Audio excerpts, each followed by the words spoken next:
Hey ladies and gents, it's Hydra here with another role corruption video. Today we're going to be delving into something I think's actually going to be really useful for you as a GM.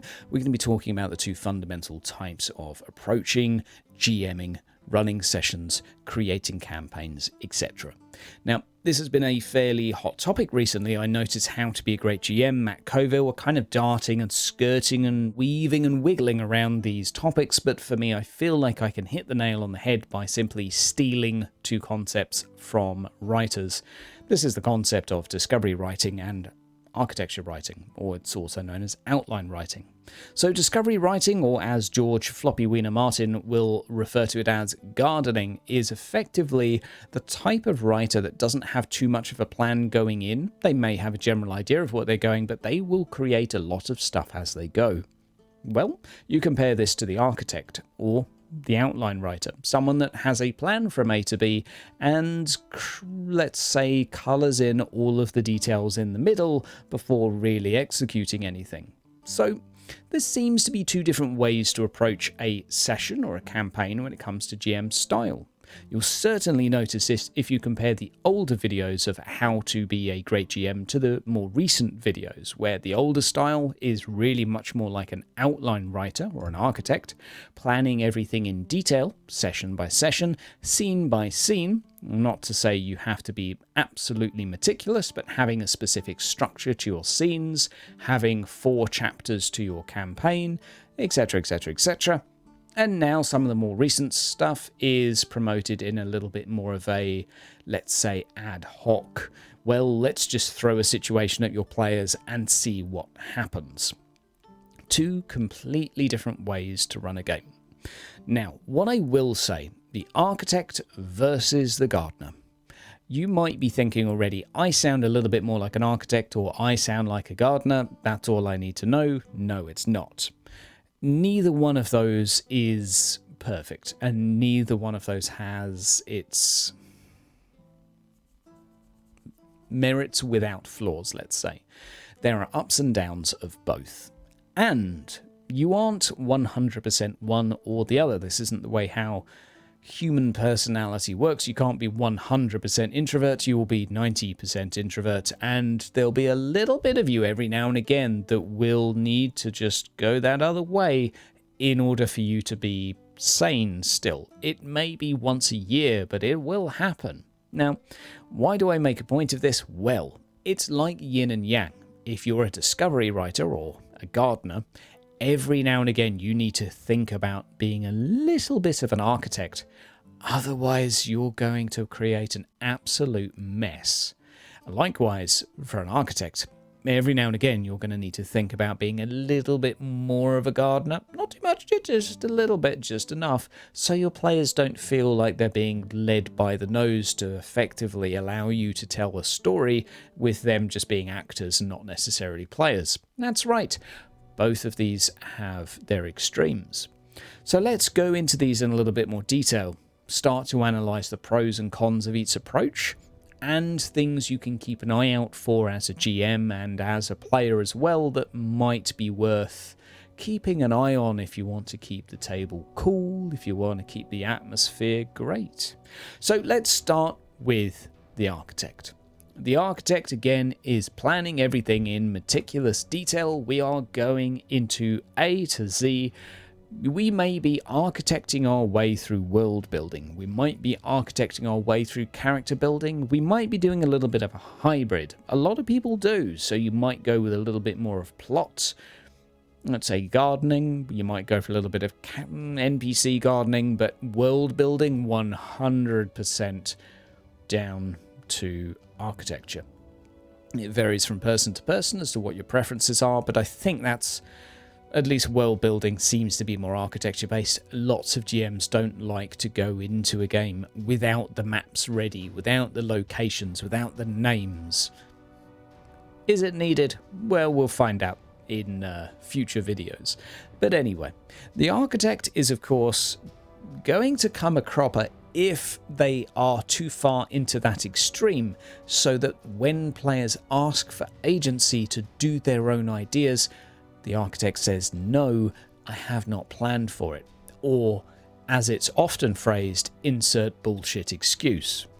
So that's also known as railroading, by the way, and the players can often smell it. Hey, we wanted to go here and this seemed like a really cool idea, but all of a sudden we can't do that for some reason that wasn't quite expected, so fine, we'll do this thing anyway.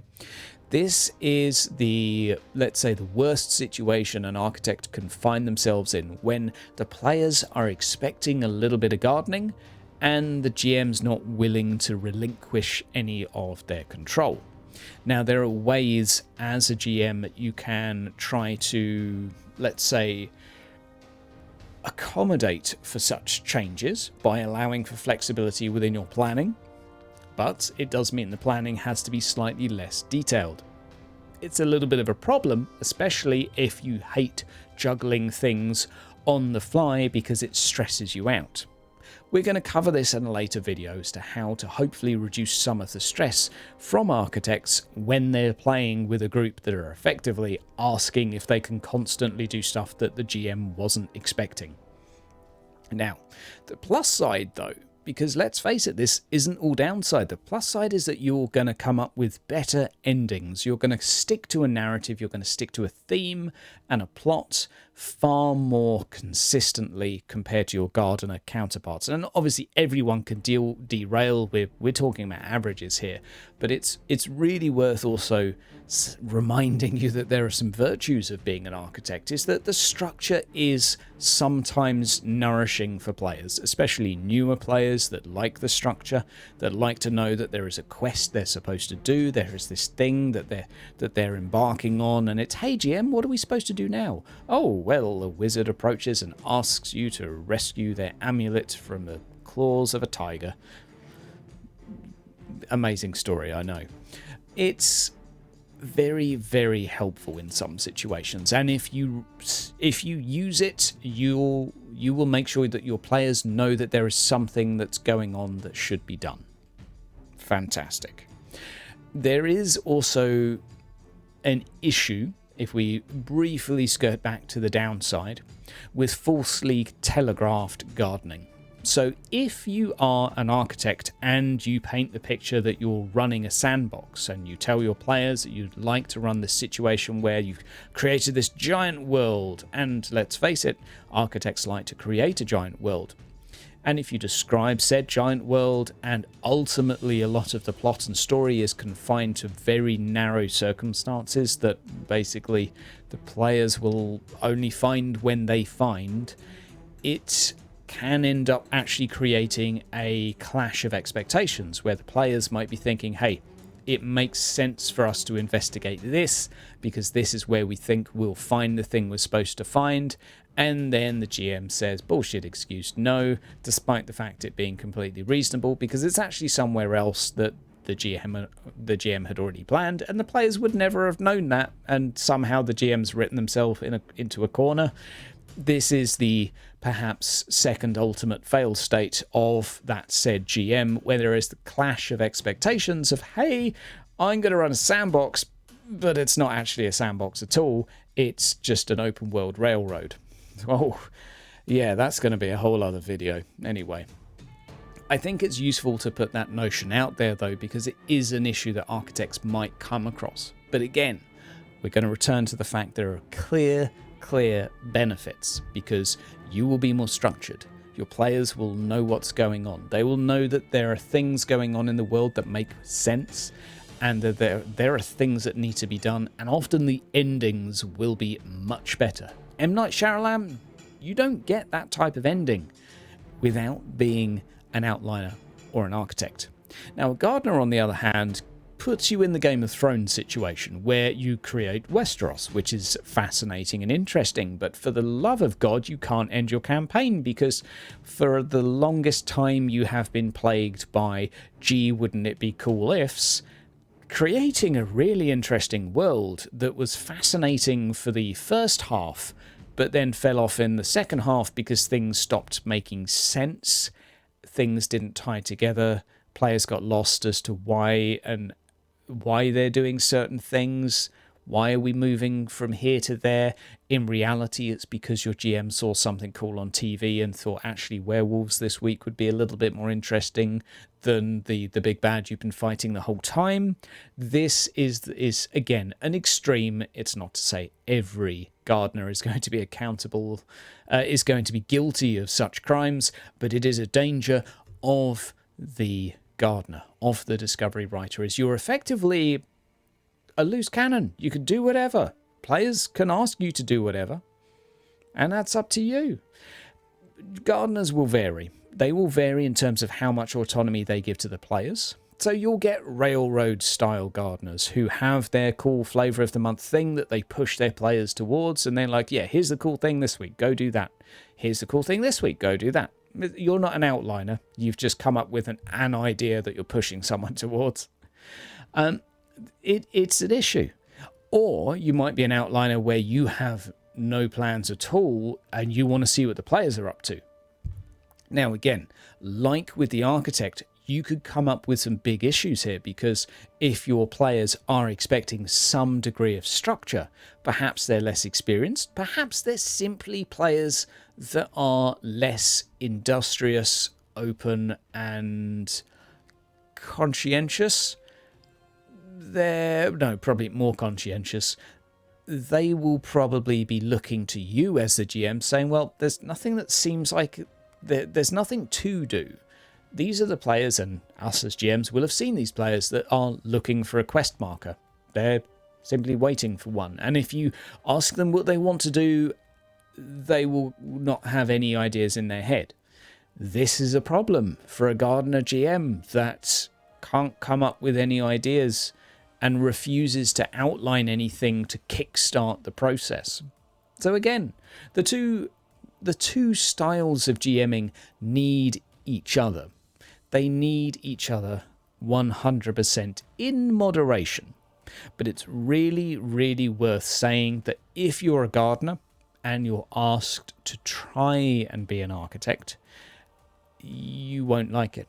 You will feel like the fun has been sucked out of the session. You will feel like the fun has already been had before the session even starts, if you're really strongly in the gardener section. Because planning it is the fun bit. Once you find out what happens in the story, you've experienced the fun. The fun has been extracted. Whereas if you're an architect and you're asked to try and do some gardening, well, what's going to happen is you're going to be incredibly stressed, and you're going to end up coming up with some ideas and then forcing the players to do those ideas if you're trying to improvise and completely unhappy with it, and probably being very unsatisfied with the result. Now, I think it's going to be up to a couple of follow-up videos to actually go into gardening advice and architecture advice for the two different GM styles. But today's video was essentially to outline the two key differences. Well, not the two key differences, the two styles, and to go into some detail regarding the actual strengths and weaknesses of each. What we're going to do in the follow-up videos is go through some actual tools you can use as a gardener to make sure that you don't derail too much, so your players know that there is a plot still, they know something is happening, they know there is something that needs to be done. It's a fairly simple thing to do.